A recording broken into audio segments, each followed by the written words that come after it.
UFC bantamweight Pannie Kianzad. Thank you so much for the time. I know it's been a hectic couple of months, but now you're here. You're in quarantine before you head off to Abu Dhabi. How are you feeling? I feel good. I mean, I feel kind of bored, but it's okay. Um, it could be worse. I'm actually doing pretty okay. The days, I mean, we came yesterday. I only have until tomorrow evening. Did you come prepared for the boredom? I actually forgot a few stuff, but I think I got a charger and I got my iPad. I'm okay. So compared to some other fighters, your travel itinerary is kind of hectic, right? Because you're flying from Sweden, now you're in London. You got to go in quarantine, so it's a little, some obstacles there, right? But I think every country has the kind of the same. I mean, we're from Europe, so all the European fighters are stopping up in London. But I know that the Brazilian fighters are doing the quarantine in Sao Paulo. Mm-hmm. So basically, everybody's doing the quarantine just in different places. And I would say I have the least travel because I only have 2 hours to London. And then from London, I only have like 5 hours to Abu Dhabi. I talked to my American coach as well, and he he flew like 15 hours from the States to Abu Wow. Dhabi. So I'm pretty happy I did not do that. So your coach is So already I'm there. not. No, no, no. It's like I have my the coach I had in the Ultimate Fighter. He's there with Calvin Gasson, and he just told me he flew like 15 hours. So I'm pretty okay with five. Yeah, that's not too bad with the 5 hour flight. Uh, Now this has been a pretty extended period of time you've been in training for a fight. Has this camp gone pretty smooth? Yeah, I just had to take a little break from the hard training after COVID-19 just impacted our May card. So I didn't like overtrain, but I feel pretty happy about the whole camp. I think everything's been smooth, and we've been in we are in amazing shape. I mean, I can't complain about anything. Yeah, we spoke before you were supposed to fight last time against Bethe, and you were going back and forth from Denmark. Well, you always do, but you were kind of sneaking back and forth. I guess that's your. I remember you were saying that. But did it open while in the last couple of weeks or last month or so? Now it just opened. Just before we left, it opened up completely.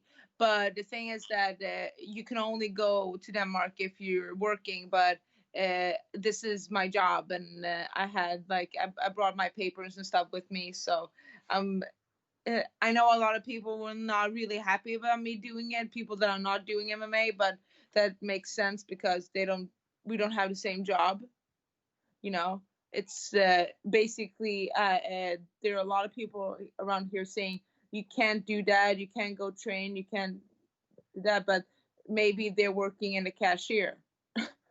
There, that's still work, you know. They're still exposed to this virus. You can't get past this virus. It's just, it's not a way to like, oh, if I only have my mouth my mask and I'm fully protected. That's not the case. So I guess everybody has a different kind of job, and it's hard when you if you don't if you don't do that kind of work, you don't know. But I've been doing other kind of work, you know, that I work in a medical field during this time as well. When I came in, when I worked extra, that means that maybe I shouldn't be doing that either, you know. But we can't have that, right? We have to have people helping out in the medical departments as well. So yeah, it's been okay though. I haven't really put any attention into it. I'm just trying to stay as safe as possible. Yeah, I think that's everybody. That's what they should be focused on, is staying as safe as possible and living their life as normal as possible while staying safe, right? So, Yeah, what can you say to people that complain all the time about everything? I just think that this quarantine thing has it's boring for a lot of people. I do understand if they complain. It is fucking boring, but at the same time, everybody has to make a living. You know, I want to pay rent.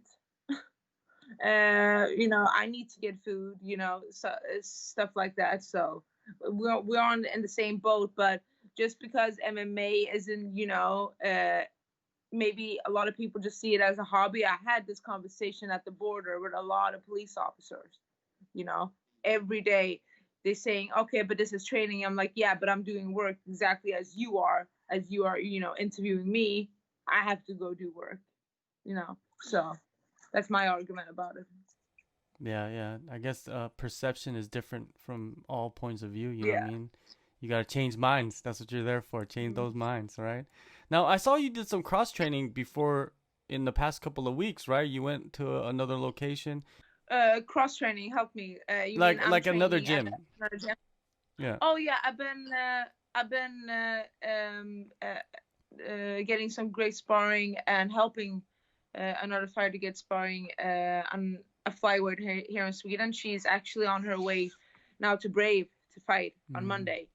Malin Hermansson, flyweights, and then I've been training a lot with Cornelia Holm, another prospect in the bantamweight division here from Sweden. So those two girls have been my main training partners when it comes to girls. I usually don't train with them that often, only like for fights and stuff. But yeah, that's like the only place I've been to that's not home. But they've been here at my gym as well. So With Betch, she has that style where she likes to showboat in the cage. Does that aspect of her excite you? You know what I mean? Because that brings a lot of eyes and attention. yeah, I mean, of course it excites me. That's one of the reasons I want to fight her as well, because I feel that I need some spotlight on me as well. And it's hard to, I haven't done that many fights in the UFC yet, but I'm kind of taking advantage of her spotlight, if you know what I mean. So just because she has a bigger name than me and she's ranked, that doesn't mean that I can't take advantage of that. So I'm trying to. Yeah, yeah. Well, to get the light to shine on you, you have to take someone else's light, right? And that's your Yeah. situation right now. So, do you think her fighting style, right, allows you to get that highlight reel finish that, a lot of people they need that, right? To get on like Mhm. Sports Center. You could get it, Yeah. possibly on in your country. Do you think that she has that style to put you on the map like that? Yeah, definitely. I just have to take advantage of it, and I see possibilities. I don't see like her best features there. I see everywhere where I can shine in her style, and I'm just gonna take advantage of that. And the more she showboats, and the more she gets excited, that's better for me. So I'm hoping she brings the same batch that she's always been bringing. You told me in the last interview that you see the advantages on the feet. You'd probably be able to piece her up. Has that changed over time, or do you still feel that same way? This fight is gonna be on the feet, and I'm gonna be able to show my striking, and it's gonna be over. I do feel I have the advantages striking wise when it comes to like speed and technical boxing and stuff like that. But I mean, the reason why I feel so confident with my hands and on my feet is because I feel really confident on my back and on the ground. It's all about getting all that work in, and I like when people ask me how much striking I do compared to grappling, I would say that I do more grappling and wrestling than I do striking during the day. I do like maybe one, maybe two striking classes a week. Other than that, is only MMA, clinch work. It's against the wall. It's wrestling. It's grappling. Just because I do feel that I have some stuff that I haven't shown in the UFC yet on the floor. I've because I haven't been there that much. I have 100% takedown defense in the UFC. It's really just few people I can count on my hand. The people that have taken me down during my career. It's really hard to take me down, and I do feel that I have a really good ground game that I haven't really shown yet. But I guess that takes time. Uh, I guess that takes like a few fights, maybe for some people. I know a lot of good fighters that are really good on the ground, but haven't, been there that much. I am a Brazilian Jiu-Jitsu purple belt, and I've competed a lot in grappling and gi and no gi, so I'm really confident in my ground game. But that being said, that's why my stand-up is so good, because I can feel so relaxed. I don't need to tense up and be worried if somebody's gonna take me down, because I actually don't like that kind of style, and um, the no grappling, MMA, that only takedown defense and stuff like that, only stand up. I love to mix up my game, even though if I face somebody that's like on paper better than me on the ground, I don't mind going on the ground. I met a lot of black belts and judokas in my fights. Maybe this is the fight that you could go to the ground and get that submission. You never know. Fights are unpredictable. You never know. No, I just think that we will be ready for everything. We are ready for switching up the game plan. Nothing is like set in stone. This is what we do and stuff like that. Sometimes in fights, I felt that many times that my coaches say something and my gut tells me something else. I'm like, nope, I'm not listening to that anymore. I can't listen to coaches if I don't feel it's 100% right. So. You mentioned listening to your coaches, and they're in your corner, right? And this fight is going to be with nobody in the crowd. You could hear the announcers. You could hear everybody. You could hear people talking in the background. It's going to be pretty crazy that you could hear everything. And I think the judges, they hear everything too. Do you think that could have an effect on their point of view of what they're watching? Yeah, I mean, it shouldn't, right? Because judges should just, judging the actual strikes and takedowns and stuff like that. You shouldn't be listening to sounds. But I'm guessing that's good. I do hear everything in the corner, and when I feel is right, usually it is right. I do listen 100%. But and I think the advantage both me and Betch has is with the language, that we're not getting coached in English, like we are fighting Americans and stuff like that. I'm getting coached in Danish and Swedish, and which I feel is a